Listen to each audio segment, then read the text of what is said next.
On ne l'entendra qu'après son passage.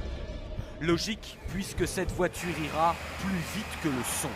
Plus vite même qu'une balle de pistolet à 1600 km/h.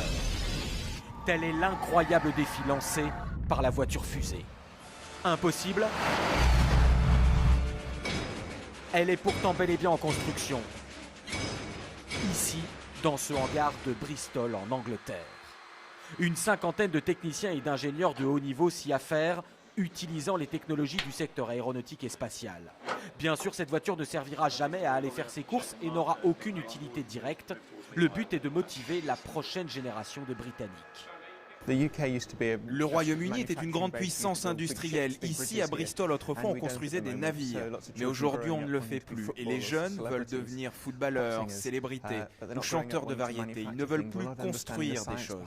Et pour l'avenir de notre pays, dans la compétition mondiale, on a besoin de plus de scientifiques et de plus d'ingénieurs.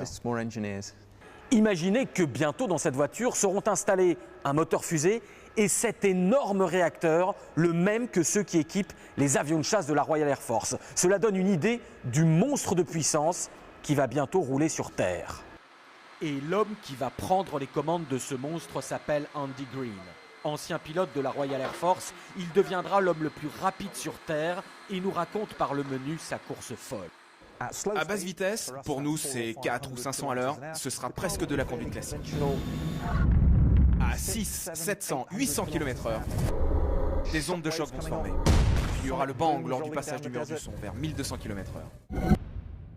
Il fera très chaud dans mon cockpit et ce sera très, très bruyant. Les roues vont alors quitter le sol, ce sera un peu comme conduire sur de la glace, dur à contrôler. Puis enfin, 1500, 1600 km/h. La plus petite action sur le volant entraînera une réponse très violente du véhicule. Voilà, tout ça ce sera mon boulot. 2, 1. Les tests ont déjà débuté pour le moteur fusée, ils sont concluants même si aucune caméra ne résiste à son souffle. Et c'est en Afrique du Sud, dans ce désert ultra plat que sera tenté le record final. Les équipes y sont déjà à pied d'œuvre. Aujourd'hui, elles testent la retransmission vidéo de l'exploit. Comment suivre une voiture qui ira aussi vite? Réponse: avec un avion de chasse.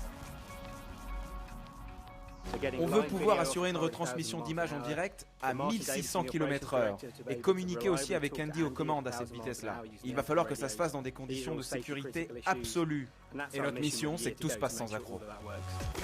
Les premiers essais grandeur nature, eux, auront bien lieu en Grande-Bretagne d'ici quelques mois. La voiture fusée se contentera dans un premier temps d'un modeste 400 km/h sur un circuit.